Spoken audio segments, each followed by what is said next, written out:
We glorify God for that. We welcome each one of you in the blessed name of our Lord and Savior, Jesus Christ. We welcome you on behalf of the Kodambagam Christian Assembly in Chennai. Now for the opening prayer, I request Brother Madheshwaran from Namakkal district to open with the word of prayer. Over to Brother Madheshwaran from Namakkal district. Oh, brother, can you hear me? Can you hear me, brother? Hello? Brother? Hello, we cannot hear you. Now, can you hear me, brother? Yes, you can pray. Yeah. நாம் ஜெபிக்கலாம்.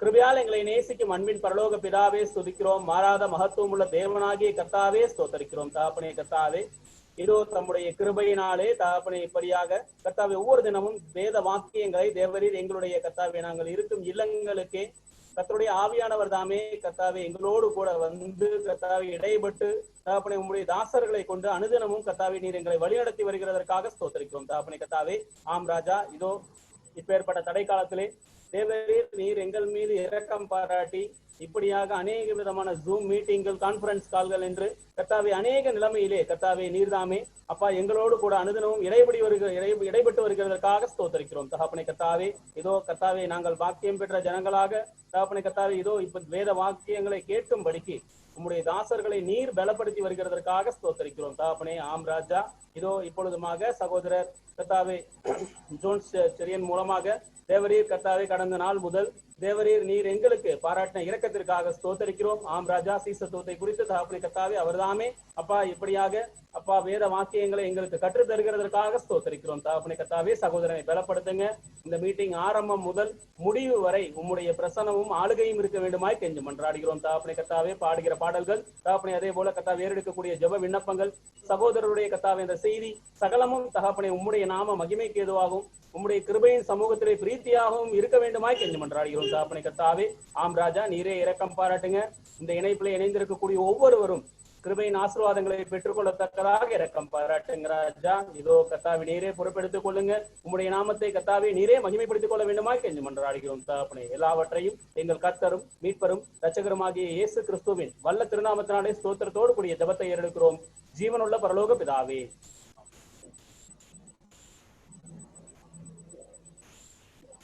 Thank you, Brother Madheshwaran from Namakkal district for the prayer. May God bless you. Now, next we are going into the music session, the song session. We request Brother Adisya Arpudraj to lead us in few songs.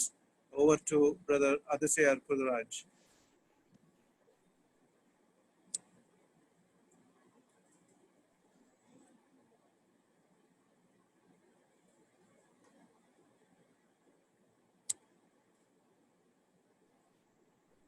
கர்த்தருடைய பரிசுத்த நாமம் மகிமைப்படுவதாக. இன்றைக்கும் இந்த கூடுகை வாயிலாக நாம் கர்த்தருடைய வார்த்தையை கேட்கும்படியாக கர்த்தர் நமக்கு கிருபை செய்திருக்கிறார். அவருக்கு மகிமை உண்டாவதாக. நம்முடைய ஆண்டவரை போற்றி பாடும்படியாக ஒரு துதி பாடலை முதலாவது நான் பாடுகிறேன். உம்மை போற்றி பாடுவேன் எந்தன் உயர்ந்த கண்மலையே என்ற ஒரு பாடலை பாடுகிறேன்.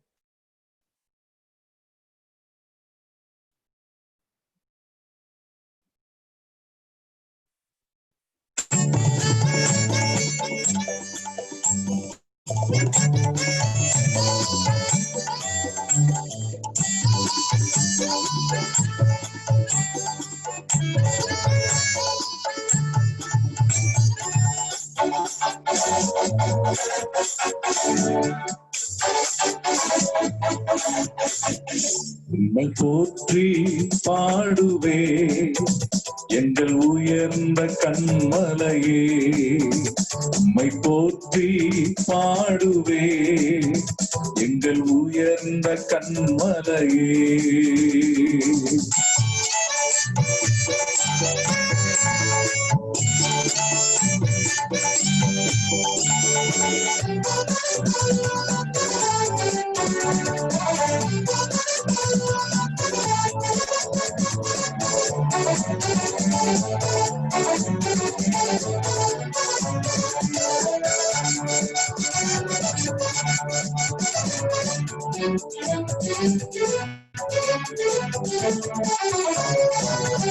பெருவெள்ளம் மதிலை மோதி பெரும் காற்றும் அடிக்கையில், பெருவெள்ளம் மதிலை மோதி பெரும் காற்றும் அடிக்கையில், புகழிடமே எங்கள் தஞ்சமே பெரும் கண்மலையின் நிழலே, புகழிடமே எங்கள் தஞ்சமே பெரும் கண்மலையின் நிழலே, உம்மை போற்றி பாடுவே எங்கள் உயர்ந்த கண்மலையே, உம்மை போற்றி பாடுவோம் எங்கள் உயர்ந்த கண்மலையே.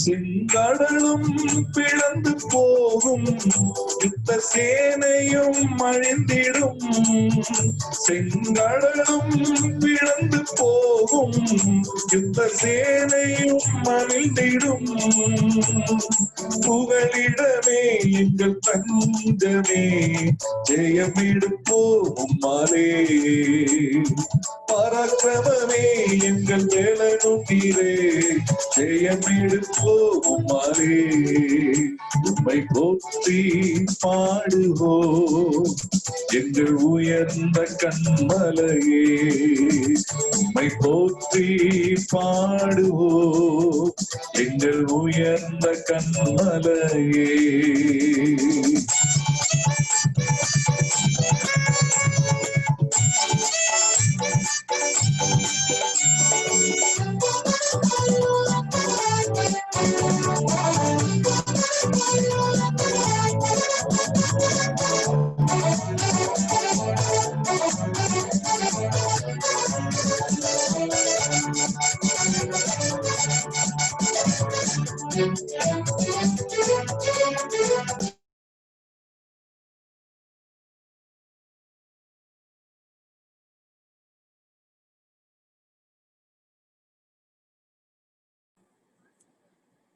ஸ்தலங்கள் மேலே வைத்து வைத்ததும் நீர் அல்லவோ, பராக்கிரமமே எங்கள் புகழிடமே ஜெயமெடுப்போம் உம்மாலே, பராக்கிரமமே எங்கள் புகழிடமே ஜெயமெடுப்போம் உம்மாலே, உம்மை போற்றி பாடுவோம் எங்கள் உயர்ந்த கண்மலையே, உம்மை போற்றி பாடுவோம் எங்கள் உயர்ந்த கண்மலையே.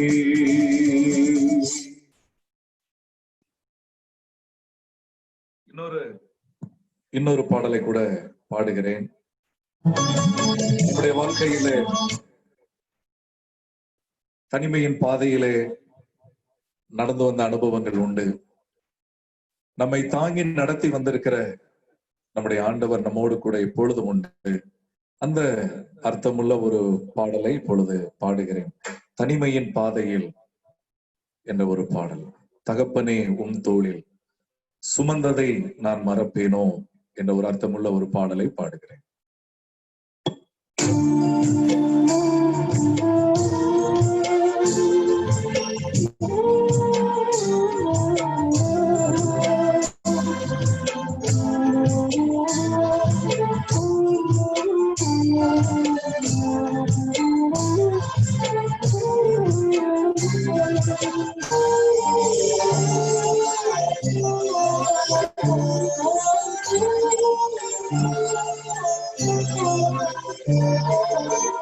தனிமையின் பாதையில் தகப்பனே உம் தோளில் சுமந்ததை நான் மறப்பேனோ, தனிமையின் பாதையில் தகப்பனே உம் தோளில் சுமந்ததை நான் மறப்பேனோ? எத்தனை அன்பு என்மேல், எத்தனை பாசம் என்மேல், இத்தனை அன்பு என்மேல், எத்தனை பாசம் என்மேல், இதற்கு ஈடு என்ன தருவேன் நான்? இதற்கு ஈடு என்ன தருவேன் நான்? இதற்கு ஈடு என்ன தருவேன் நான்? இதற்கு ஈடு என்ன தருவேன் நான்? தனிமையின் பாதையில் தகப்பனே உம் தோளில் சுமந்ததை நான் மறப்பேனோ? சுமந்ததை நான் மறப்பேனோ?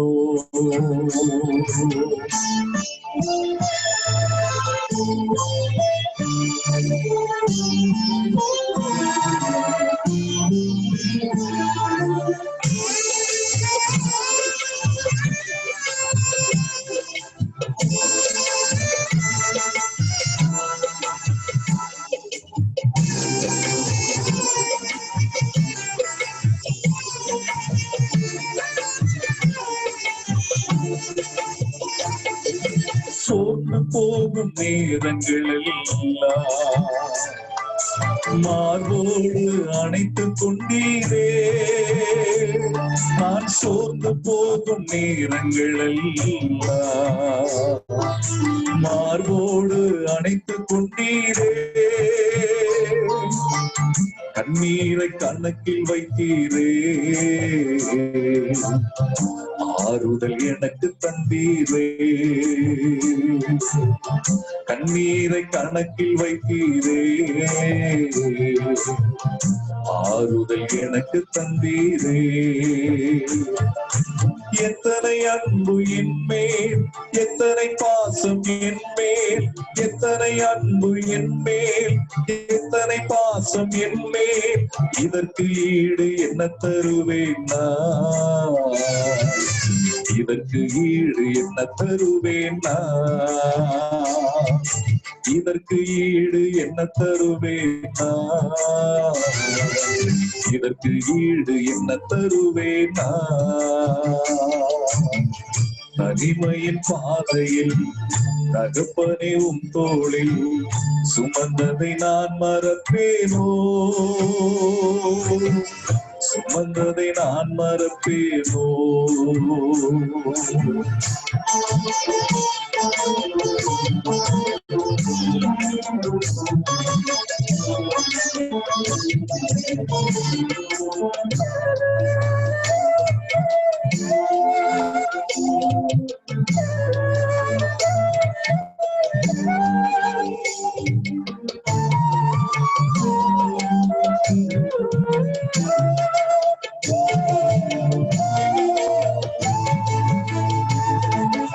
உடைக்கப்பட்ட நேரங்களெல்லாம்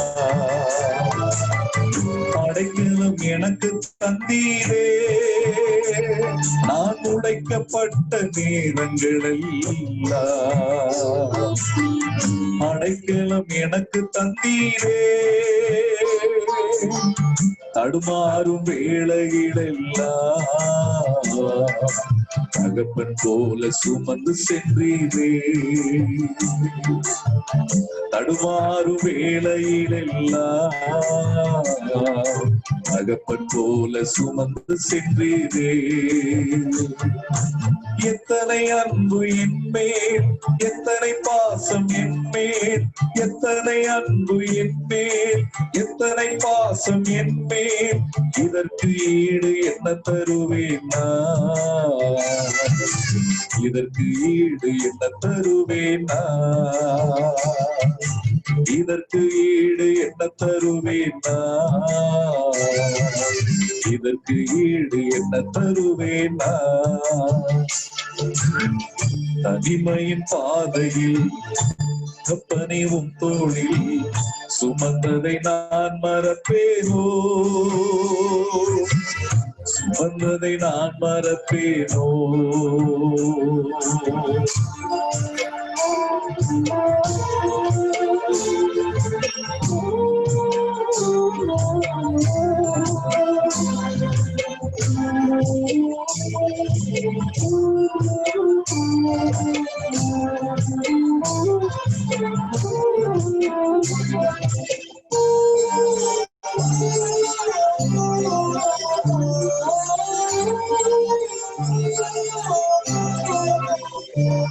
பலர் சவித்து என்னை தூற்றும் போதெல்லாம் ஆசீர்வதித்து உயர்த்தி மகிழ்ந்தீரே. பலர் சவித்து என்னை தூற்றும் போதெல்லாம் ஆசீர்வதித்து உயர்த்தி மகிழ்ந்தீரே. உள்ளங்கையில் என்னை வரைந்தீரே, இதற்கு ஈடு என்ன தருவேனா? உள்ளங்கையில் என்னை வரைந்தீரே, இதற்கு ஈடு என்ன தருவேனா? எத்தனை அன்பு என்மேல், எத்தனை பாசம் என்மேல், எத்தனை அன்பு என்மேல், எத்தனை பாசம் என்மேல், இதற்கு ஈடு என்ன தருவேனா? இதற்கு ஈடு என்ன தருவேனா? இதற்கு ஈடு என்ன தருவேனா? இதற்கு ஈடு என்ன தருவேனா? தனிமையின் பாதையில் தகப்பனே உம் தோளில் சுமந்ததை நான் மறப்பேனோ? சுமந்ததை நான் மறப்பேனோ? நான் மறப்பேனோ? Thank you. Thank you, brother, for the songs. May God bless you. And we once again welcome all of you in the blessed name of our Lord and Savior, Jesus Christ. We have with us our beloved brother, John Sherian, uncle from Madurai, the principal of Bible Bhavan College. And we praise God for the college itself was started by late Amy Cherian sir. And we thank for the blessed work that is going on in Madurai. Yesterday we had a good session on discipleship, and we praise God for what has been said, and especially the the command that God has given us because of the authority. The authority, without authority, there cannot be any command. And the Lord Jesus Christ, in that he gave the command, go, therefore make disciples. And thereafter we seen the 3 points and many other points. And I don't want to waste any more time, but to go straight into the message so that the name of the Lord would be glorified. If you want to know what the points are, please go to the YouTube and go through all the messages that we are recording. Now, for the blessing of the message, I request Brother Prabhakar from Royapuram Christian Assembly, Brother Prabhakar from Royapuram Christian Assembly, Chennai, to pray for the blessing of the message. Over to Brother Prabhakar, Royapuram Christian Assembly. நாம் ஜெபம் செய்யலாம். கிருபையுள்ள பரலோக பிதாவே, இந்த நல்ல மாலை வேளைக்காக உம்மை துதிக்கின்றோம், ஸ்தோத்திரிக்கின்றோம். தேவரீர் நல்லவரும் நன்மை செய்கிறவருமாய் இருக்கிறீர். மட்டுமாய் நீர் எங்களை பாதுகாத்து பராமரித்து வழிநடத்தி வருகின்ற தயவுக்காக உமக்கு நன்றி செலுத்துகின்றோம். ஆண்டவரே, இப்பொழுதும் கூட கர்த்தாவே, நாங்கள் இந்த ஜூம் வழியாக அநேக செய்திகளை உம்முடைய தாசர்கள் மூலமாக கேட்டு வருகின்றோம். அதற்காக உமக்கு நன்றி செலுத்துகின்றோம். கோடம்பாக்கம் கிறிஸ்துவ சபையார் ஒவ்வொரு நாளிலும் ஆண்டவரே இந்த கூட்டங்களை ஒழுங்கு செய்து உம்முடைய வார்த்தைகளை அநேகர் கேட்டு பயனடையும்படியாக செய்து வருகிற கிருபைகளுக்காக உமக்கு நன்றி செலுத்துகின்றோம். நேற்றைய தினத்திலே சீஷத்துவத்தை குறித்து ஆண்டவரே, சீஷர்கள் எப்படிப்பட்டவர்களா இருக்க வேண்டும் என்கின்ற அந்த காரியங்களை குறித்து உம்முடைய தாசன் மூலமாக நீர் எங்களோடு கூட இடைப்பட்டதற்காக உமக்கு நன்றி செலுத்துகின்றோம். 8 படிகள் என்று சொல்லி நாங்கள் கேட்டோம். 2 படிகளை நேற்றைய தினத்திலே சிந்திக்க நீர் உதவி செய்தீர். கர்த்தாவே, ரட்சிக்கப்பட்டிருக்க வேண்டும், பாவ மன்னிப்பை பெற்றிருக்க வேண்டும் என்று சொல்லி மீண்டுமாக இந்த மீதமுள்ள 6 படிகளை உம்முடைய தாசன் மூலமாக நீர் எங்களுக்கு விளக்கி காண்பிக்க போகிற தயவுக்காக உமக்கு நன்றி செலுத்துகின்றோம். இந்த நாளிலும் அருமையான சகோதரனை எடுத்து நீர் பயன்படுத்தும்படியாக நாங்கள் வேண்டிக் கொள்கின்றோம். எந்த ஒரு நெட்வொர்க் தடையும் இல்லாதபடிக்கு நீர் காத்துக்கொள்ளும்படியாக நாங்கள் ஜெபிக்கின்றோம். விசேஷமாய் மொழிபெயர்ப்பு செய்யக்கூடிய சுரேந்தருக்கு வேண்டிய கிருபைகளை நீர் கொடுக்கும்படியாக நாங்கள் வேண்டிக் கொள்கின்றோம். தமிழிலிருந்து ஆங்கிலத்திலே மொழிபெயர்க்கும் பொழுது சரியான வார்த்தைகளை கொடுத்து ஆண்டவரே நீரே வழிநடத்தும்படியாக நாங்கள் ஜெபிக்கின்றோம்.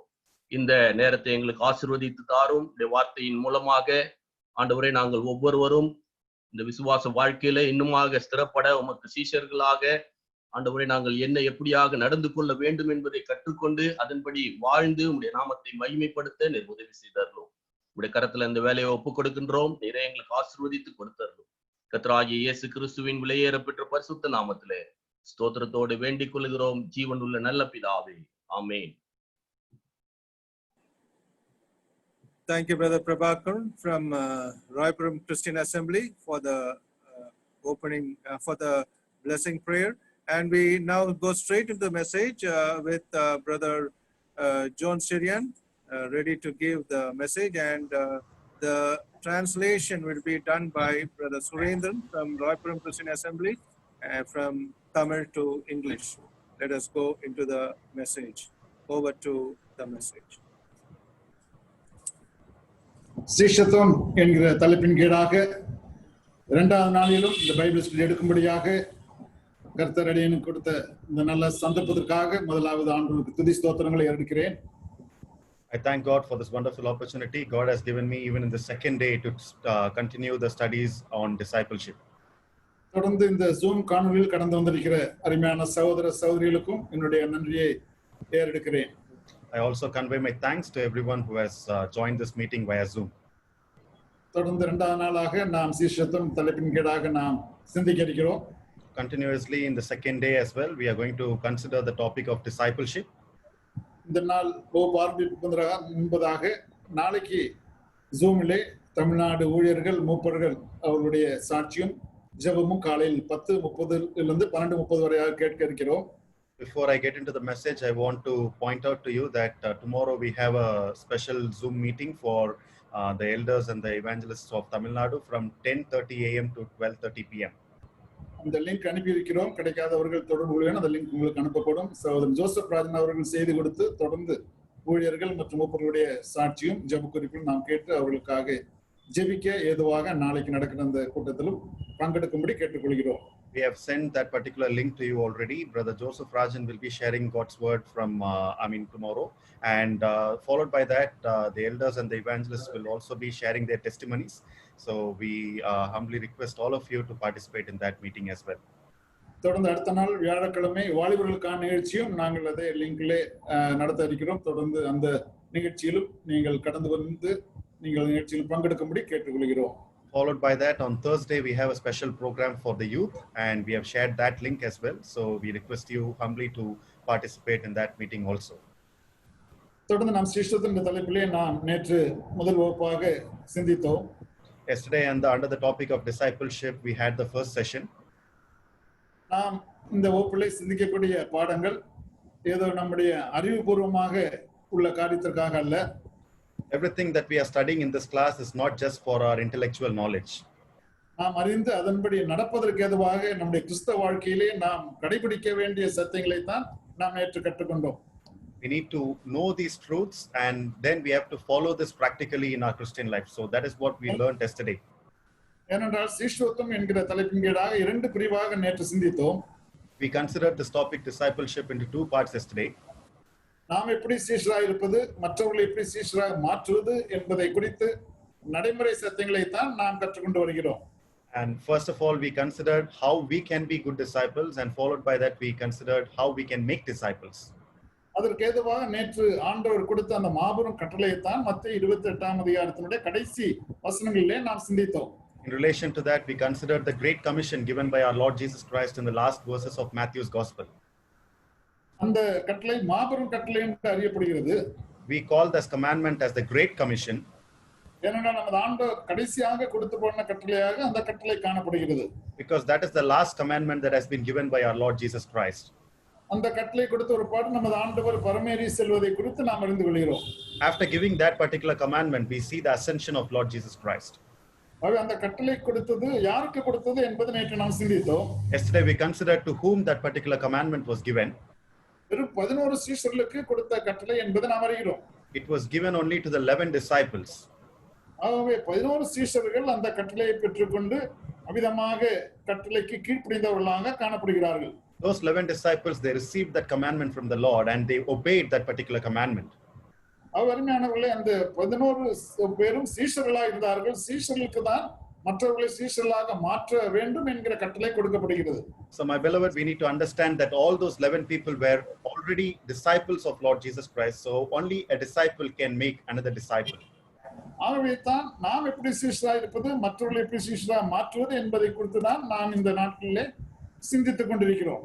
So in these days, we have been considering how we can be disciples, and then we are also considering how we can make others as disciples. நாம் சீஷராக இருப்பது என்று சொல்ல இந்த ஆண்டவராகிய இயேசு கிறிஸ்துவுக்கு தான் நாம் சீஷர்களாக இருக்கிறோம். When we say that we are disciples of our Lord Jesus Christ. ஆண்டவராகிய இயேசு கிறிஸ்து தாமே அவருக்கு யார் சீஷர்களாக இருக்க முடியும் என்பதை குறித்து தான் அவர் சொன்ன அந்த 3 வசனங்களை நாம் லூக்கா 14ஆம் அதிகாரத்திலும் சிந்தித்தோம். Yesterday from Luke chapter 14, we considered 3 verses where Lord Jesus Christ himself says, if somebody wants to be his disciple, what are the qualities he should be possessing? முதலாவதாக அவர் நம்மிடத்தில் அதிகமாக அன்பு கூர்ந்து நமக்காக தம்முடைய ஜீவனை கொடுத்து நம்மை மீட்டு உயிர்த்தெழுந்து இன்றும் ஜீவிக்கிறபடியினால் நாம் எல்லாரை காட்டிலும் அவரிடத்தில் அதிகமாக அன்பு கூற வேண்டும் என்பதை குறித்து நாம் சிந்தித்தோம். First of all, God expects us that we need to love him unconditionally more than anybody else in the world, because he has already given us his life and he has loved us to a great extent. அதான் நமக்கு கொடுக்கப்பட்ட முதலாம் கற்பனையும் முழு இருதயத்தோடும் முழு மனதோடும் முழு ஆத்மாவோடும் தேவனிடத்தில் அன்பு கூற வேண்டும் என்பது நமக்கு கொடுக்கப்பட்ட முதலாம் கற்பனை என்று நாம் வாசிக்கிறோம். That is the first commandment that we receive from the Lord, that we have to love the Lord with our whole heart, with our whole mind and with our whole soul. அந்த கட்டளை கீழ்ப்படியும் பொழுது தான் நாம் அவருக்கு சீஷராக இருக்க முடியும். Only when we obey this commandment we can be a disciple of Lord Jesus Christ. அடுத்ததாக ஆண்டவர் நமக்கு கொடுக்கக்கூடிய சிலுவை என்ன காரியமாக இருந்தாலும் அதை நாம் சுமந்து அவருக்கு பின் செல்ல வேண்டும் என்பதை குறித்து நாம் சிந்தித்தோம். Secondly, we considered that we need to bear the cross of Christ. Whatever situation or circumstances that come into our life, we need to bear that patiently. அந்த சிலுவை எந்த ரூபத்தில் நம்முடைய வாழ்க்கையிலே ஆண்டவர் அனுமதிக்கலாம். God can allow that kind of a cross in any form to happen in our life. நம்முடைய வாழ்க்கையிலே ஆண்டவர் அனுமதிக்கக்கூடிய ஒவ்வொரு காரியம் நமக்கு பாரமாக, நமக்கு எதிர்பாராத நம்முடைய வாழ்க்கையிலே ஆண்டவர் அனுமதிக்கக்கூடிய ஒவ்வொரு காரியங்களும் நாம் அதை சுமந்து ஆண்டவரை பின்பற்ற வேண்டியவர்களாக இருக்கிறோம். Certain things which God allows in our life may be looking like a burden, but we need to take that up and we need to follow and we need to proceed with our life. ஏனென்றால் ஆண்டவர் அறியாமல் ஒன்றும் நம்முடைய வாழ்க்கையில் சம்பவிப்பதில்லை. ஆகவே ஆண்டவர் நம்முடைய வாழ்க்கையில் அனுமதிக்கிற ஒவ்வொரு காரியத்தை நாம் ஏற்றுக்கொண்டு நமது ஆண்டவரை பின்பற்றும் பொழுது நாம் அவருடைய சீஷர்களாக இருக்க முடியும். Because nothing happens by accident, nothing happens without God's knowledge and permission, so we need to accept that and we need to be good followers of our Lord. கடைசியாக மூன்றாவதாக உலகத்தில் உள்ளவைகள் நமக்குள்ளவைகளை நாம் காட்டிலும் அதிகமாக நம் ஆண்டவரிடத்தில் அன்பு கூற வேண்டும். ஆகவே பொருள் ஆசை நமக்கு இருக்கக்கூடாது என்பதை குறித்து சிந்தித்தோம். Thirdly, we considered that we need not be covetous. We should not have any attachment to the material things. So we need to give our attention to God rather than any worldly things. ஏனென்றால் உலகத்திலே நாம் வாழும் பொழுது உலகத்திலும் உலகத்துள்ளவையிலும் அன்பு கூறாதிருங்கள் என்று யோவான் நிருபத்திலே நாம் வாசிக்கிறோம்.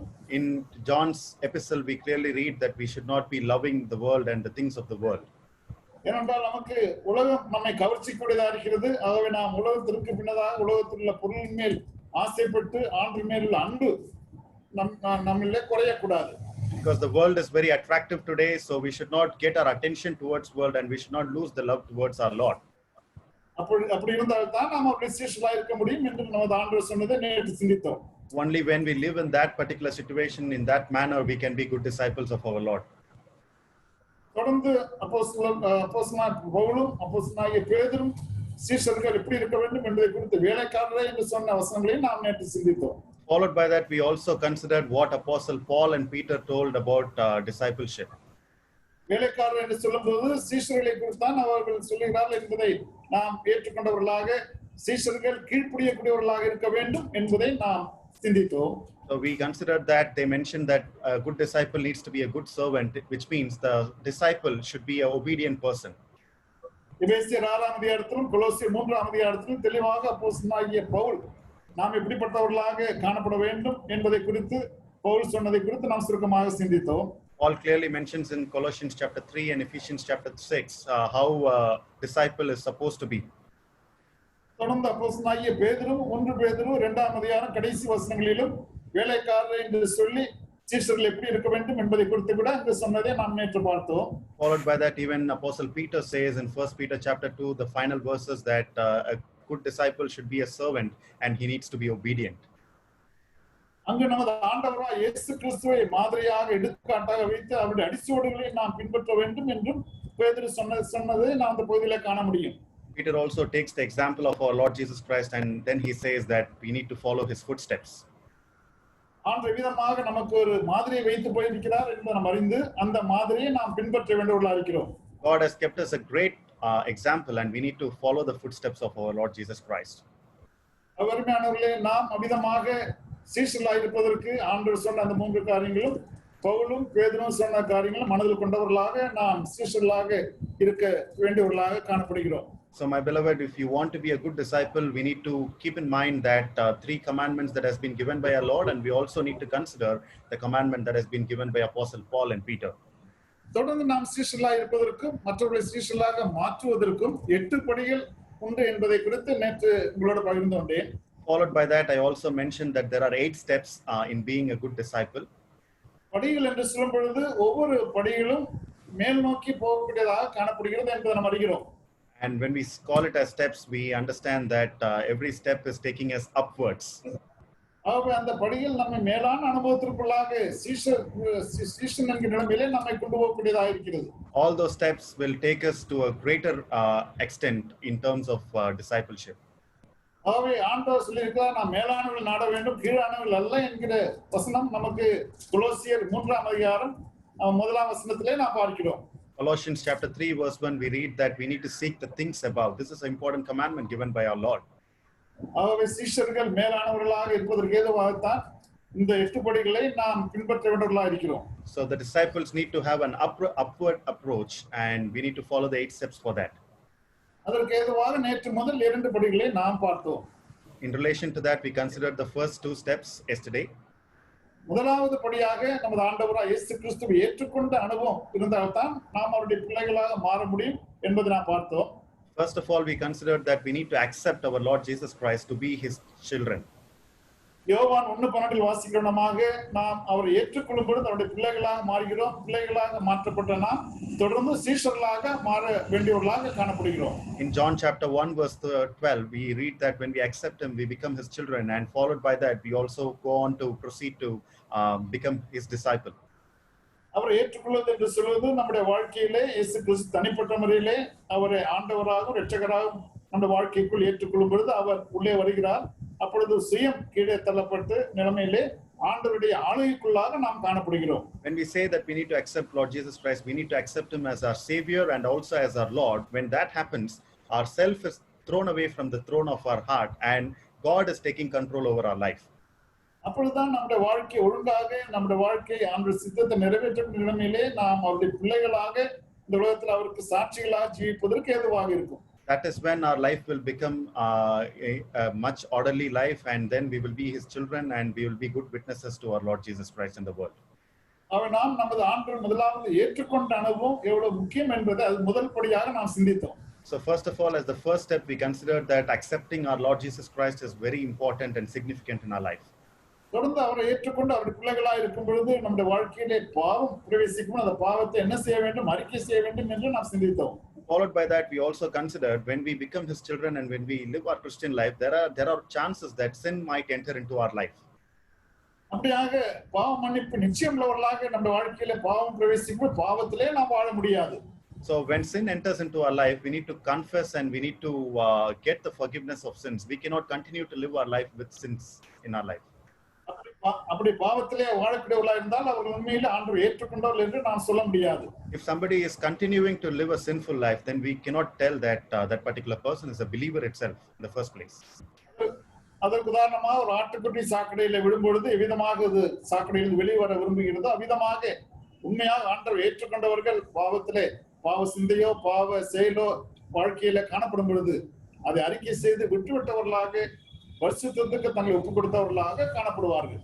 For example, when a lamb falls into a garbage or a dirty thing, it gets out gets out of that garbage immediately and it cleanses itself. So a similar situation like when a believer happens to fall into a sin, they also get up from the sin very quickly, they cleanse themselves and they confess their sins and they set things right with God. ஆனால் பன்றிக்குட்டியை பற்றி நான் பார்க்கும் பொழுது அது சாக்கடையில விழுந்தால் அதிலே உல்லாசமாக இருந்து அப்படியே ஜீவிப்பதை நான் பார்க்கிறோம். But if we consider a swine, if it falls into a garbage or a dirty thing, it enjoys all the dirt and it just continues to stay along in the dirt. இயேசு கிறிஸ்துவை ஏற்றுக்கொண்ட வாழ்க்கையிலே பாவம் வரும்பொழுது பாவத்திலிருந்து நாம் மன்னிப்பு பெற்றவர்களாக பாவ அறிக்கை மூலமாக நாம் ஆண்டவருக்கு நம்மை ஒப்பு கொடுத்தவர்களாக வாழ வேண்டும். So in the life of the believers, if it happens for sin to enter into our life, we need to confess our sins and we need to cleanse ourselves, and then we have to live a committed life unto the Lord. பாவ அறிக்கையிலே மூன்று காரியம் நாம் சிந்தித்தோம். We considered three things in confession of our sins. முதலாவதாக நாம் செய்த பாவத்தை ஒத்துக்கொள்ள வேண்டுவர்களாக பாவத்தை பாவம் என்று அழைத்து அந்த பாவத்தை ஒத்துக்கொள்ள வேண்டுவர்களாக இருக்கிறோம். First of all, we need to acknowledge and admit the sins that are there in our lives. ஒத்துக்கொள்ளும்போதுதான் நாம் அந்த பாவத்தை அறிக்கை செய்ய முடியும். Only when we admit it, then only we can proceed to confess it. ஒத்துக்கொண்டு அப்படியே விட்டு விடுவதல்ல, இரண்டாவதாக அந்த பாவத்திற்கு ஆண்டவரிடம் மன்னிப்பு கேட்டு பெற்றுக்கொண்டு ஆண்டவருக்கு நன்றி செலுத்த வேண்டும். So after admitting and confessing, it's not just leaving like that. We need to seek for God's forgiveness and then we have to repent and turn away from those sins. அதுதான் பாவ அறிக்கையில் இரண்டாவது காரியமாக காணப்படுகிறது. So that is the second step in confessing our sins. மூன்றாவது காரியமாக மன்னிப்பு கேட்டு தொடர்ந்து அந்த பாவத்திலே வாழ்வதல்ல. Thirdly, it is not just asking for forgiveness and continuing in that sin. மன்னிப்பு பெற்றுக்கொண்ட அந்த பாவத்திலிருந்து நாம் மனம் திரும்பினவர்களாக நாம் நம்மை ஆண்டவருக்கு ஒப்பு கொடுத்தவர்களாக வாழ வேண்டும். After receiving the forgiveness of sins, we need to repent and then we have to live a committed life unto the Lord.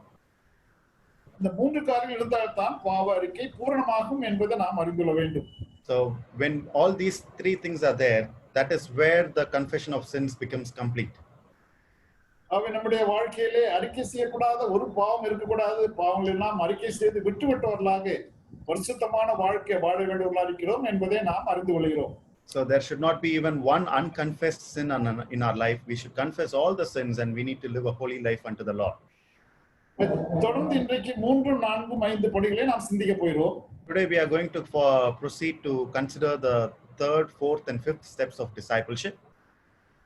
மூன்றாவது படியாக நாம் பரிசுத்த ஆவியானவரால் நிரப்பப்பட்டவர்களாக இருக்க வேண்டும் என்பதை குறித்து நாம் பார்க்க போகிறோம். Third step is we need to be filled with the Holy Spirit.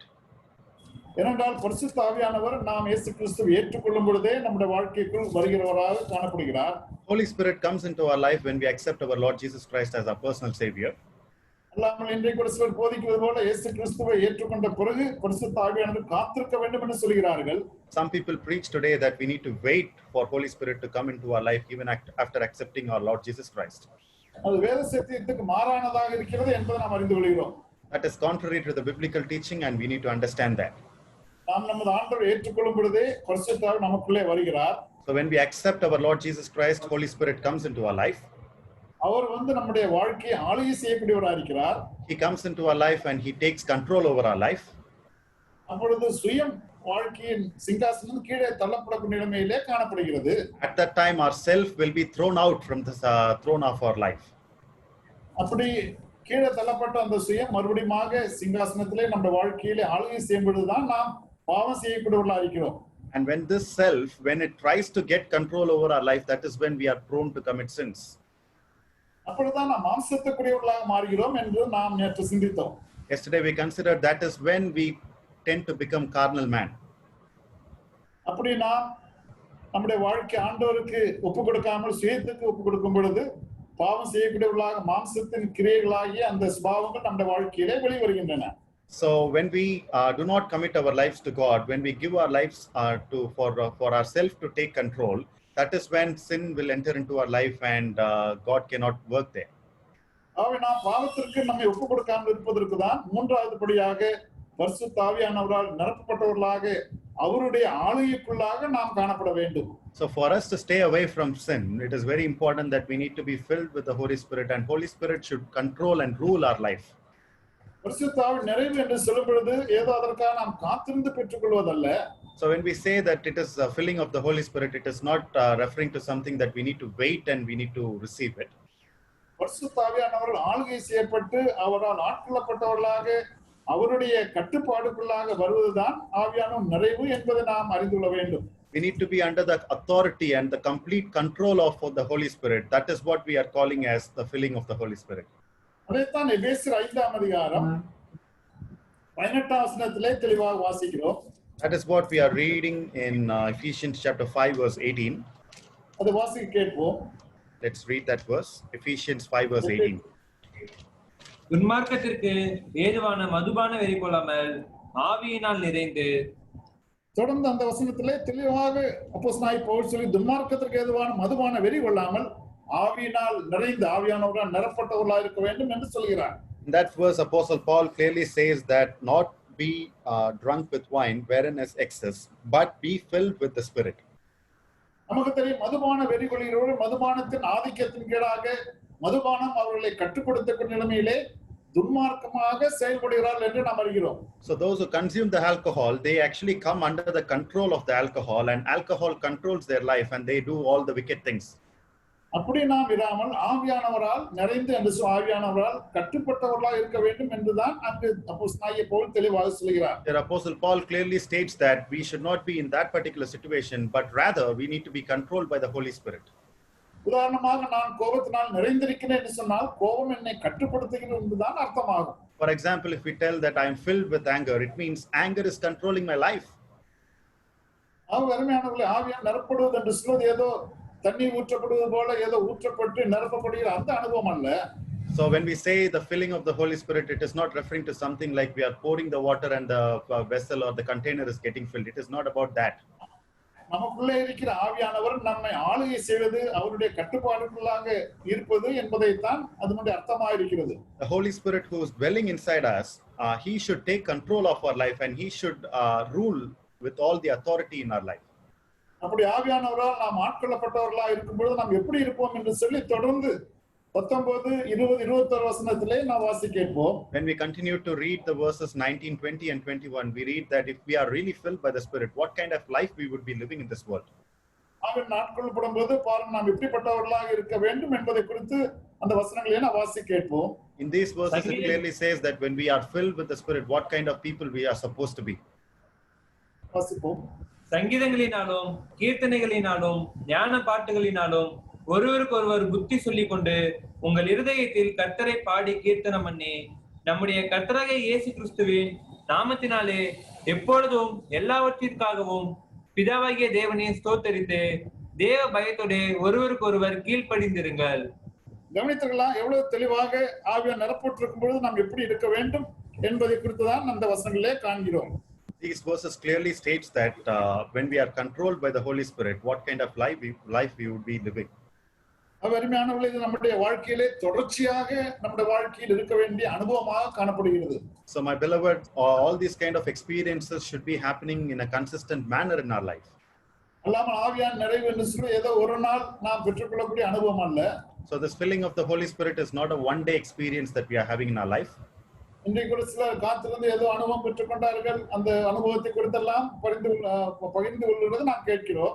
So here today many people they share their experiences and testimonies about how they received the Holy Spirit and all those dramatic things.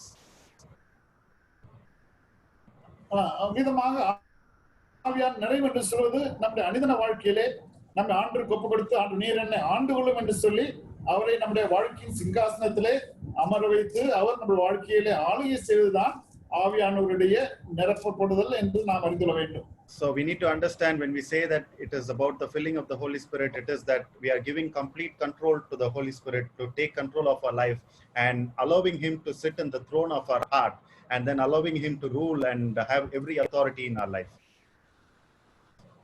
அதைத்தான் கலாத்தியர் 2ஆம் அதிகாரம் 20ஆம் வசனத்திலே அப்போஸ்தலனாகிய பவுல் சொல்கிறார், இனி நான் அல்ல அவரே எனக்கு ஜீவிக்கிறார் என்கிற அவருக்கு தன் வாழ்க்கை ஒப்பு கொடுத்த வாழ்க்கையாகும். That is what we read in Galatians chapter 3 verse 2, that no longer me, everything is done by God himself in my life. அருமையானவர்களே, நம்முடைய வாழ்க்கையின் ஆளுகை சுயத்துக்கு விட்டு கொடுப்போமானால் நாம் பாவம் செய்யக்கூடியவர்களாக இருப்போம். ஆனால் ஆண்டவருக்கு ஒப்பு கொடுத்தவர்களாக இருக்கும் பொழுது நாம் பரிசுத்த நிரப்பப்பட்டவர்களாக காணப்படுவோம். So my beloved, when we commit our lives to ourselves, then we will be doing all sinful things. But when we commit our lives to God, the Holy Spirit, then we will be doing things according to God's plan and purpose. பரிசுத்த நிறைவு நம்முடைய வாழ்க்கையில் இருக்கும் பொழுது நாம் பாவத்துக்கு நம்ம ஒப்பு கொடுக்காதபடி பரிசுத்தமான வாழ்க்கையை வாழ்வதற்கு அது ஏதுவாக இருக்கும். So when we have the filling of the Holy Spirit in our life, then we will not be having any sinful attachment, but we will be giving control to God and we will be living a holy life. ஆகவே இந்த இரண்டாவது படியும் மூன்றாவது படியும் இணைத்து நாம் சிந்திக்கும் பொழுது சுவாசத்தோடு ஒப்பிட்டு நாம் சிந்திக்க போகிறோம். So when we compare and consider this step 2 and step 3, we can consider it with the way we are breathing. நம்முடைய சரீர ஜீவனுக்கு சுவாசம் எவ்வளவு இன்றியமையாதது ஆக இருக்கிறது என்று நாம் அறிகிறோம். So it is very important that we need to breathe to live in this world, to have life. இன்றைக்கு பாருங்க, இந்த கொரோனா வைரஸ் மூலமாக சுவாசம் விடுவதற்கு கஷ்டப்பட்டு மூச்சு திணறல் ஏற்பட்டு தான் இன்றைக்கு மரணத்தை சந்திக்கிறார்கள். Today this coronavirus patients, they cannot breathe properly, breathe comfortably, and then they have to face death. நம்முடைய சரீரத்திலே சுவாசம் சரியா இருந்தால் தான் நாம் இந்த உலகத்திலே உயிரோடு வாழ முடியும். So the breathing should be, this exercise should be proper. That is when we can live in this life. ஆகவே சுவாசத்திலே இரண்டு காரியம் அடங்கி இருக்கிறது என்பதை நாம் அறிகிறோம். There are two components involved in our breathing process. வெளி சுவாசம், உள் சுவாசம் என்று சொல்லி நாம் சுவாசத்திலே அசுத்த காற்றை வெளியிடுகிறோம், உள்காற்றாக ஆக்சிஜனை நாம் கிரகித்துக் கொள்கிறோம். So inhaling and exhaling, these are the two things involved. When we inhale the oxygen, and we exhale the carbon dioxide. அது நம்ம அறியாமலே சரீரத்தில் நடந்து கொண்டிருப்பதால் தான் நாம் உயிர் வாழ்கிறோம். Without our knowledge, this process is happening in our life, and that is why we are living in this world with life. அவன் நம்முடைய ஆவிக்குரிய வாழ்க்கையிலும் வெளி சுவாசம் உள் சுவாசம் உண்டு என்பதை நாம் அறிந்து கொள்ள வேண்டும். We also need to understand that even in our spiritual life, there is inhaling and exhaling. ஆகவே வெளி சுவாசம் என்று சொல்லும் பொழுது சாதாரண அசுத்த காற்றை தான் நாம் வெளியேற்றுகிறோம். So when we exhale, we are actually exhaling the dirty air, which is the carbon dioxide.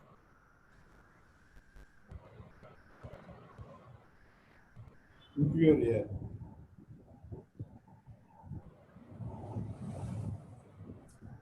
Hello.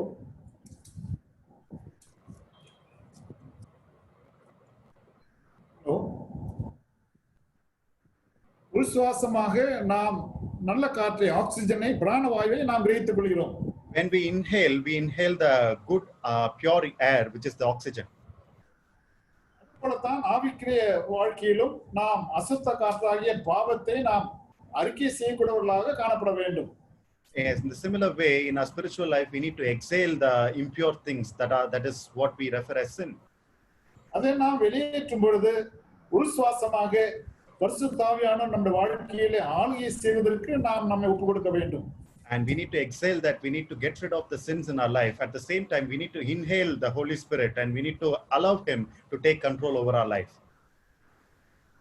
ஆகவே இரண்டாவது படியிலே பாவ அறிக்கை செய்து நாம் தொடர்ந்து மூன்றாவது படியிலே ஆண்டவருக்கு நாம் ஒப்பு கொடுத்தவர்களாக பரிசுத்த ஆவியின் நிறைவுள்ளவர்களாக இருக்க வேண்டும் என்று நாம் அறிந்து கொள்ள வேண்டும்.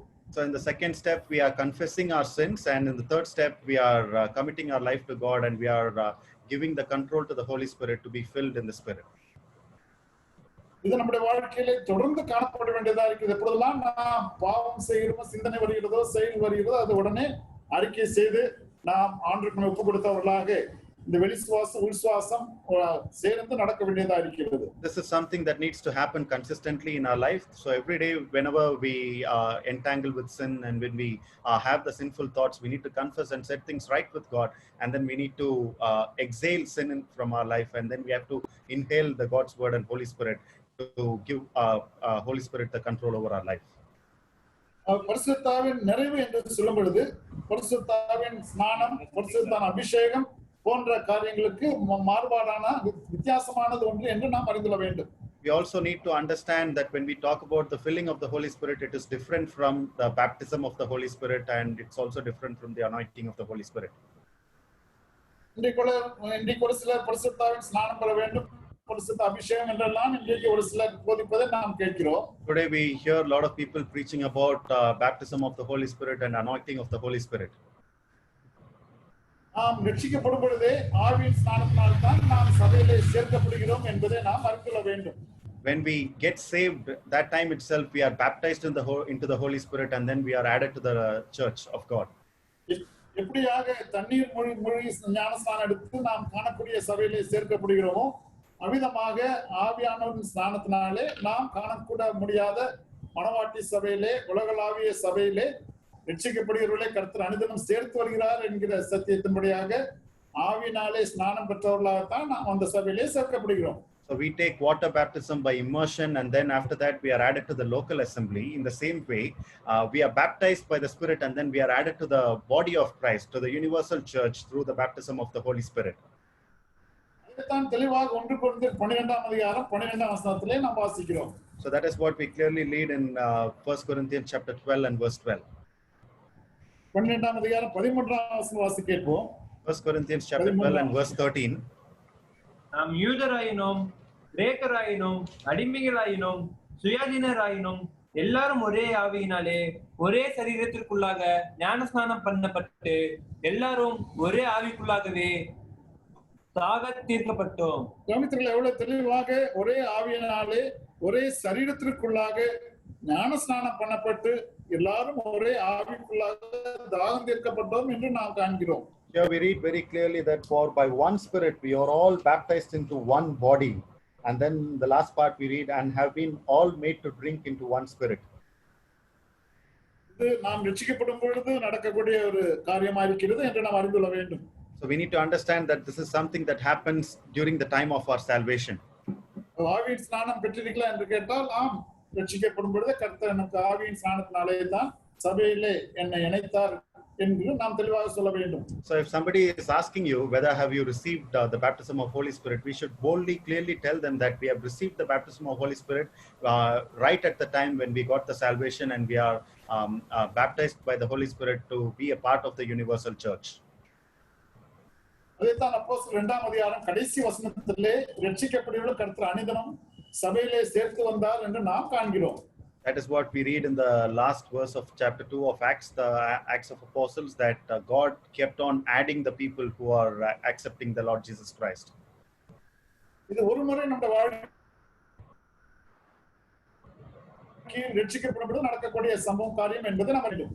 We also need to understand this is a one-time event that happens in our life during the time of our salvation. அதுபோல் ஆவியின் அபிஷேகம் என்று சொல்வதும் இயேசு கிறிஸ்து சபையின் தலைவராக இருக்கும்போது அவர்தான் அபிஷேகம் பண்ணப்பட்டார், அவரால் பெற்ற அபிஷேகம் நம்மை நிலைத்திருக்கிறது என்று நாம் வாசிக்கிறோம். So when we talk about the anointing of the Holy Spirit, we need to understand that our Lord Jesus Christ is the head of the church, and he is the anointed one, so that we are also anointed in a way. ஏனென்றால் அபிஷேகம் எப்பொழுதும் தலையில் தான் ஊற்றப்படுகிறதா நாம் அறிந்து கொள்கிறோம். So we need to understand that whenever anointing happens, it happens in the head. எந்த சரீரத்திலும் அபிஷேகம் பண்ண மாட்டார்கள், தலையில் தான் அபிஷேகம் பண்ணக்கூடிய அந்த அபிஷேகம் சரீரத்திலே வடிந்து வரக்கூடியதாக இருக்கிறது. Anointing will not happen in the body, it will happen in the head, and then it will flow down to the body. அவை சபையின் தலையாக இருக்கிற இயேசு கிறிஸ்து அபிஷேகம் பண்ணப்பட்டவராக அவருக்கு கொடுக்கப்பட்ட அபிஷேகம் சரீரத்தில் சபையாகிய நமக்கும் அந்த அபிஷேகம் நாம் பெற்றிருக்கிறோம் என்று நாம் அறிந்து கொள்ள வேண்டும். So Christ, who is the head of the church, has already received the anointing. So we, the body, the church, we are also anointed along with the head, our Christ.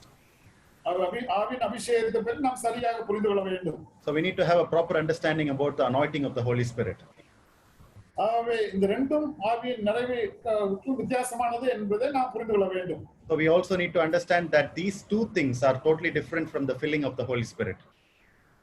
ஆவியின் நிறைவு என்று சொல்லும் பொழுது நம்முடைய அனுதின வாழ்க்கையில் ஒவ்வொரு நாளும் நம்ம ஆண்டவருக்கு ஒப்புக் கொடுக்கும் பொழுது நாம் வாழ்க்கையில் அவருடைய கட்டுப்பாடுக்குள்ளாக வருவது என்பதுதான் ஆவியின் நிறைவு காட்டுகிறது என்பதை நாம் அறிந்து கொள்ள வேண்டும். So when we talk about the filling of the Holy Spirit, we need to understand that we need to commit our day-to-day life to God's control, and we need to allow the Holy Spirit to have authority over our life, and we need to commit and we need to follow what the Holy Spirit wants us to do.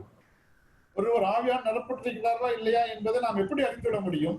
How can we know whether somebody is filled by the Holy Spirit or not? ஆவியின் கனியின் மூலமாகத்தான் ஒருவர் ஆவியான் நிறைவுள்ளவர்களா இருக்கிறார்களா இல்லையா, அவருடைய கட்டுப்பாட்டுக்குள் இருக்கிறார்களா என்பதை அறிந்து கொள்ள முடியும்.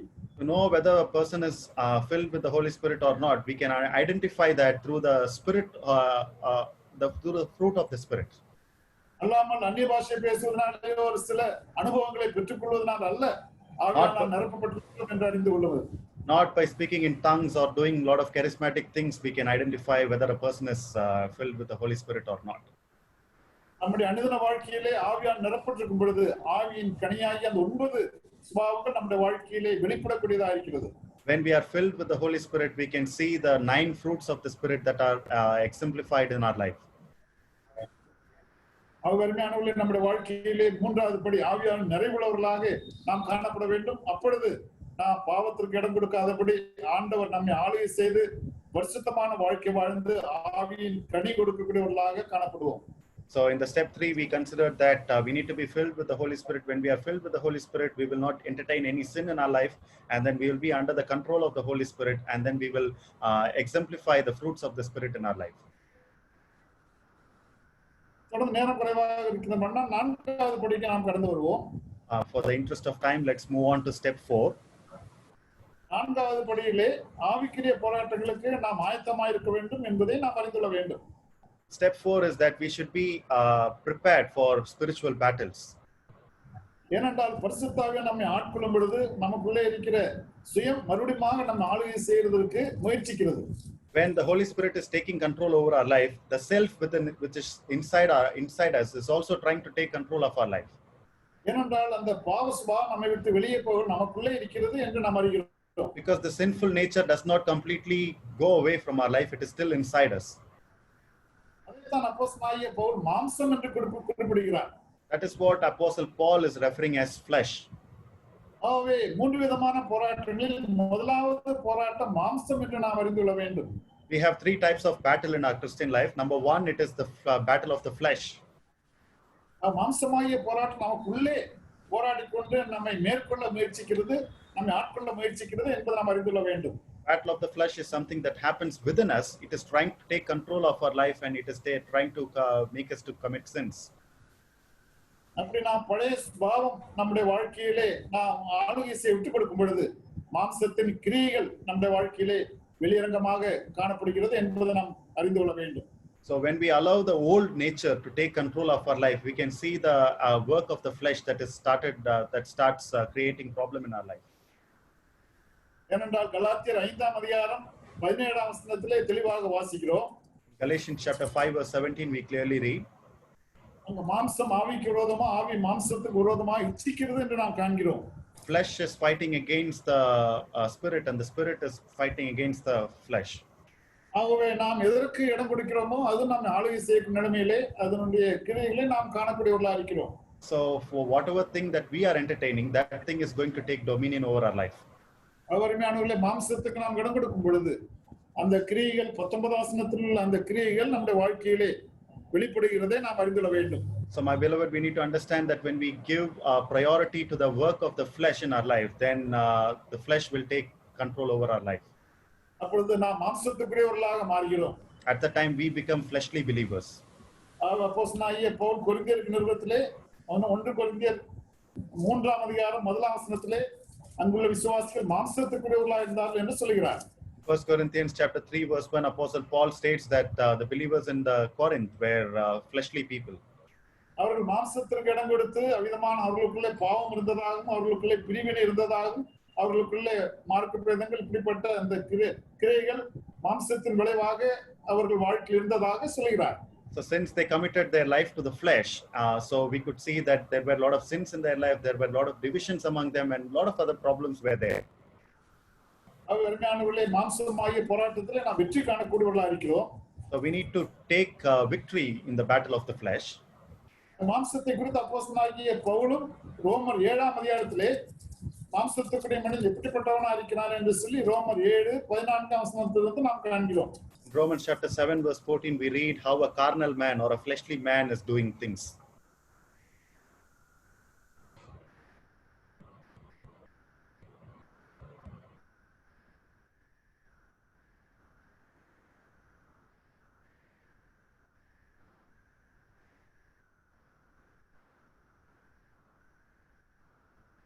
Hello.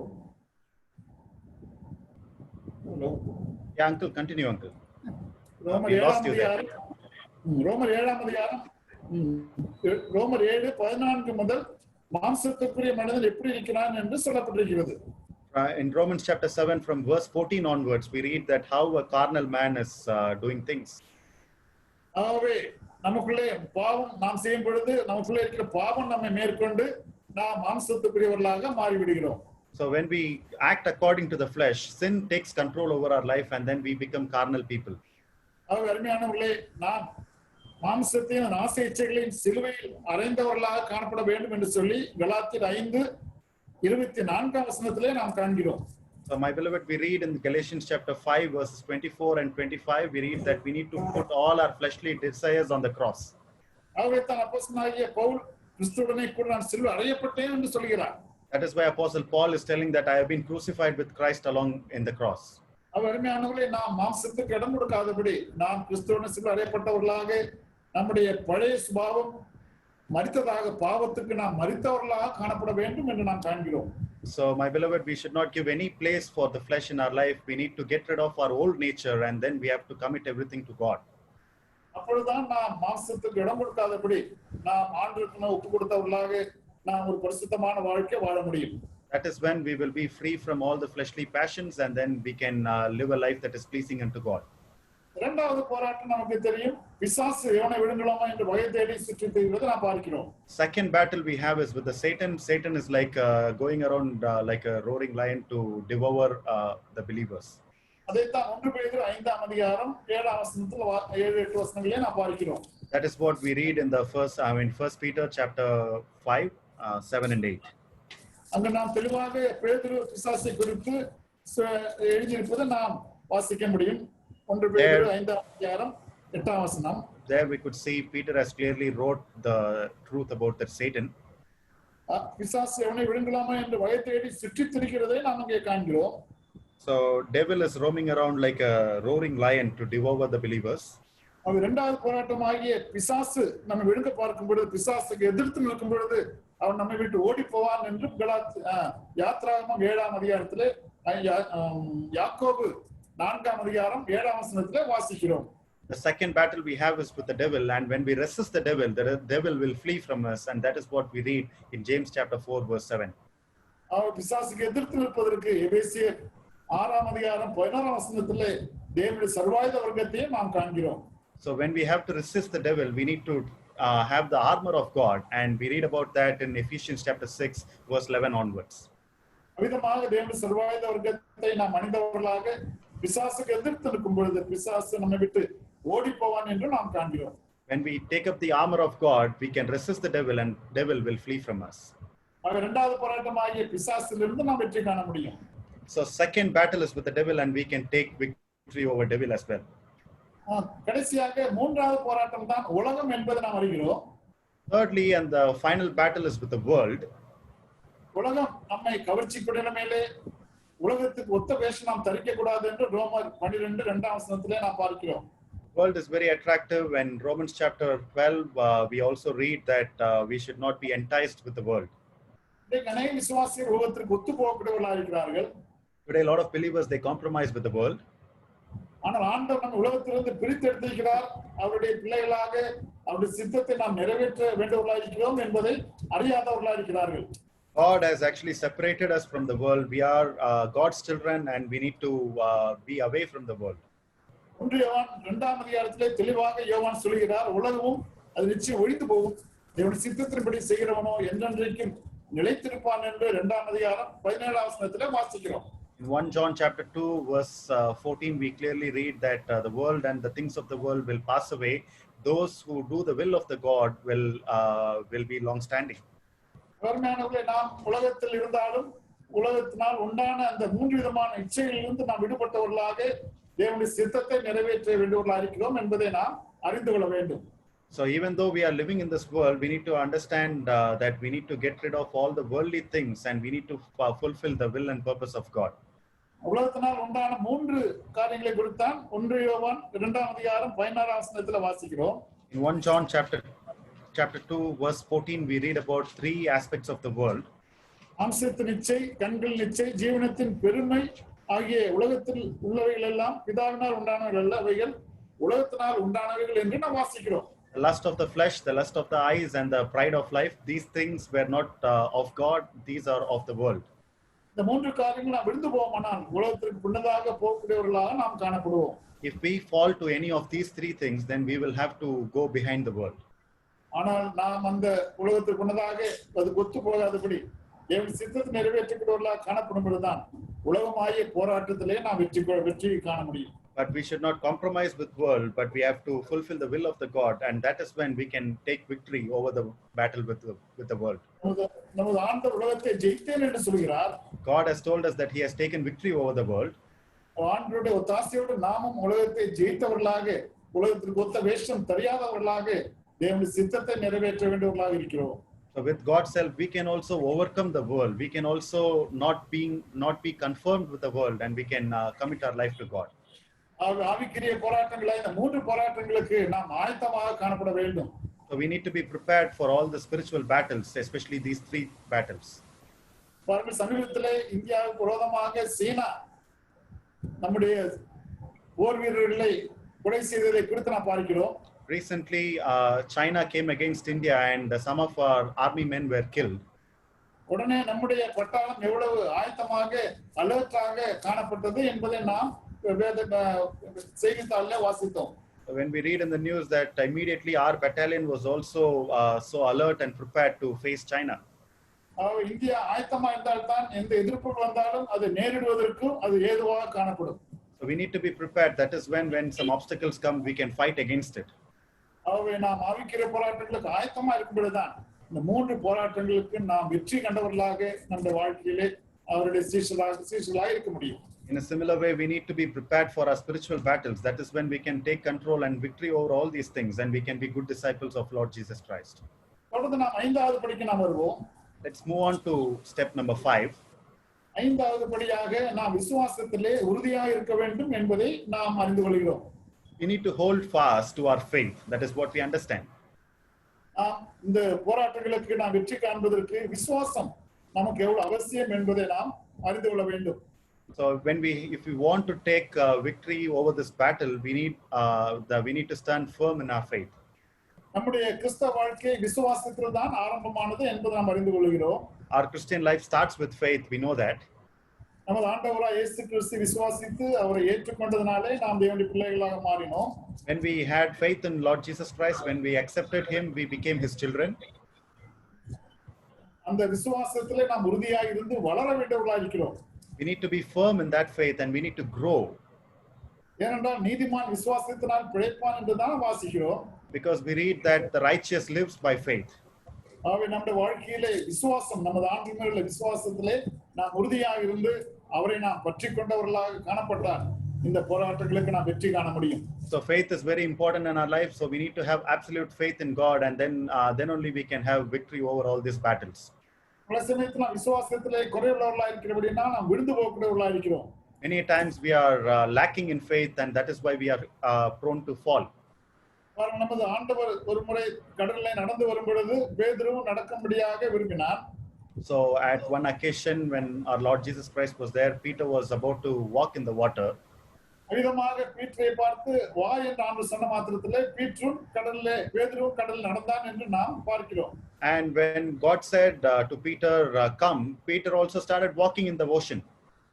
ஆகவே அப்படியாக நடந்த சமயத்தில் தான் அவன் அந்த காற்று அடிப்பதை பார்த்து தண்ணீருக்குள்ளே மூழ்க ஆரம்பித்தான் என்று நாம் காண்கிறோம்.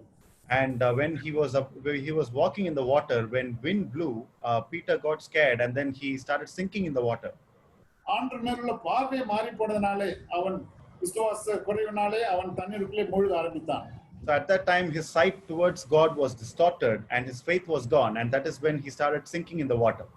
அந்த ஆண்டவரை குறித்து எபிரேயர் 11ஆம் அதிகாரத்தில் வாசிக்கிறோம். விசுவாச துவக்குகிறவரும் முடிக்கிறவருமாய் இயேசுவை நோக்கி நாம் நம்முடைய கிறிஸ்தவ வாழ்க்கையை நாம் நடத்த வேண்டியவர்களாக இருக்கிறோம். In Hebrews chapter 12 we read that we need to live our Christian life by looking unto Jesus, who is the author and the finisher of our faith. விசுவாசத்துக்கு நாம் சிந்திக்கும் பொழுது நமது ஆண்டவர் ஒரு நாள் சீஷர்களை அழைத்துக் கொண்டு அக்கறைக்கு போவோம் வாருங்கள் என்று அழைத்துக் கொண்டு போகிற காரியம் நமக்கு தெரியும். So So when we consider about faith, we know that our Lord Jesus Christ told his disciples, he told them, let's go to the other shore. ஆண்டவருடைய அழைப்பின் பேரில் தான் அவர்கள் பிரயாணமாய் போகிறார்கள். And when God called them, they are going to the other shore. அப்படி போகும்பொழுதுதான் பெரிய புயல் காற்று அந்த கடல் கொந்தளிக்கிறதை நாம் காண்கிறோம். And at that time when they are going in that way, the cyclone came and the sea was like started becoming haywire. அந்த படகிலே நமது ஆண்டவர் அயர்ந்த நித்திரையாக இருக்கிறார் என்பதை நாம் பார்க்கிறோம்.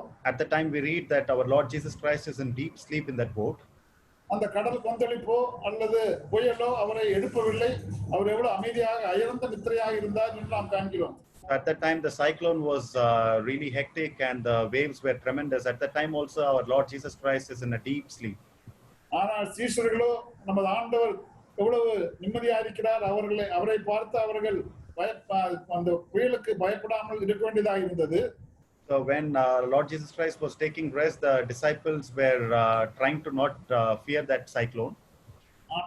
சீஷர்கள் ஆண்டவர் நோக்காதபடி அந்த புயலையும் காற்றையும் பார்த்து பயப்பட்டதாக நாம் பார்க்கிறோம். But at the time the disciples did not look at our Lord Jesus Christ, but they started screaming and they started becoming scared by looking at the cyclone. ஆகவே ஆண்டவர் எழுப்புகிறதை நாம் பார்க்கிறோம். They are just they started waking up our Lord Jesus Christ. ஆண்டவர் எழும்பி காற்றையும் கடலையும் அதட்டின பிற்பாடுதான் அவர்களை பார்த்து அற்ப விசுவாசி ஏன் இப்படி பயப்பட்டீர்கள் என்று கேட்கிறார். And when Lord Jesus Christ woke up, he actually scolded the wind and the waves, and then he told the disciples, "You men of little faith, why did you fear?" அவருமே நம்முடைய வாழ்க்கையிலே பயம் ஏற்படுவதெல்லாம் ஆண்டவர் மேல் விசுவாச குறைவு என்பதை நாம் அறிந்து கொள்ள வேண்டும். So my beloved, we need to understand whenever we face fear and trembling in our life, it is because of the lack of faith upon God. விசுவாசத்தை குறித்து நாம் அதிகமாக அறிந்திருக்கிறோம். விசுவாசம் நமக்கு எவ்வளவு அவசியமாக இருக்கிறது என்று உணர்ந்தவர்களாக இந்த விசுவாசத்தில் உறுதியாக காணப்படுவோம். We have known a lot of things about faith, so we need to understand the significance of faith, and then we have to stand firm in the faith. கர்த்தர் சித்தமானால் நாளைக்கு நாம் தொடர்ந்து 6, 7, 8 கடைசி 3 படிகளை நாம் சிந்திக்க போகிறோம். God willing, we will consider steps 6, 7, and 8 tomorrow, the last 3 steps. இதுவரை சிந்தித்த இந்த 5 படிகள் நம்முடைய வாழ்க்கையிலே நாம் மனதில் கொண்டவர்களாக நாம் சீஷர்களாக இருப்பதற்கும் மற்றவர்கள் சீஷர்களாக மாற்றுவதற்கும் இந்த படிகளை பயன்படுத்தி நாம் கிறிஸ்தவ வாழ்க்கையிலே முன்னேறுவோம். So far we have considered 5 steps of discipleship. So let's bear this in mind and be good disciples, and let us also make disciples in our Christian life. முதலாவது ஆண்டவரை ஏற்றுக்கொண்ட அனுபவம், தொடர்ந்து பாவ மன்னிப்பு நிச்சயம், 3வது பரிசுத்த ஆவியானவர் நிறைவு, 4வது ஆவிக்குரிய போராட்டத்திற்கு ஆயத்தம், கடைசியாக 5வதாக விசுவாசத்தில் உறுதியாக இருப்பது. First of all, we need to accept our Lord Jesus Christ. Secondly, we need to confess our sins. Thirdly, we need to be filled with the Holy Spirit. Fourthly, we need to be prepared for spiritual battles. And fifthly, we need to have firm faith. அவை தொடர்ந்து நாளைக்கும் கடந்த வாரங்கள் தொடர்ந்துள்ள கடைசி 3 படிகளை நாம் சிந்தித்து சீஷத்துவம் என்ற அந்த வகுப்புகளை நிறைவு செய்ய கர்த்தர் நமக்கு உதவி செய்வாராக. I request you to join for tomorrow's class as well. So we will continue our studies in the discipleship, and tomorrow we will be ending the series of studies. அவருடைய நாமம் என்றும் என்றும் மகிமைப்படுவதாக. May God's name be glorified now and forevermore.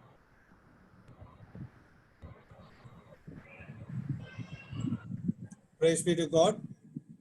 Thank you, dear uncle, for the thoughts and for the word of God that has been expounded through this topic of discipleship. We glorify God for that. Now we have seen some important points in all the baptism part and the spiritual baptism, the spirit, then the Holy Spirit, filled with the Holy Spirit, and then many other aspects where we get confused, anointing of the Holy Spirit, so many things that we get confused, and in that way he has clarified many of our doubts in a simple way. Now we have also seen some important points today. The 3 points filled with the Holy Spirit that we have already seen, and prepared for spiritual battles, that is important. Hold fast. Fifth point is hold fast our faith. Stand firm in our faith. We have to hold fast on our faith and stand firm in our faith. That is something very important, and we have to be prepared for spiritual battles. Tomorrow also evening we'll be having the Bible study, and our dear Brother John Sherian will be taking the Bible study from the topic of discipleship. Continuing with that, we praise God for him for having accepted our invitation, first of all, and also we also thank Brother Surendran for translating it in such a wonderful way and giving us a good view in English language. We praise God for him also, and also for every one of you as you have come to get the treasure out of this word of God. That is where the believer's heart is. The believer's heart is in the treasure from the word of God, and whatever treasure they can get from the word of God, that is what they would like very much throughout their life, and that we have to apply it in our lives, and that is more important. Not just have it in our mind, but put it in our heart and apply it. It seems Emicharian sir has told we have to have a 1 foot down. Whatever we listen, it should not be here alone, but also go just 1 foot down to our heart. That's very important, and that's been expounded by his son, Brother John Sherian, and we praise God for all these. We pray for each one of you once again, continue to be in tune with us so that God's name may be glorified. Now for the closing prayer, I request the son of John Sherian, uncle, Brother Sam Jones from Madurai, to close in with the word of prayer. Brother Sam Jones, is he available?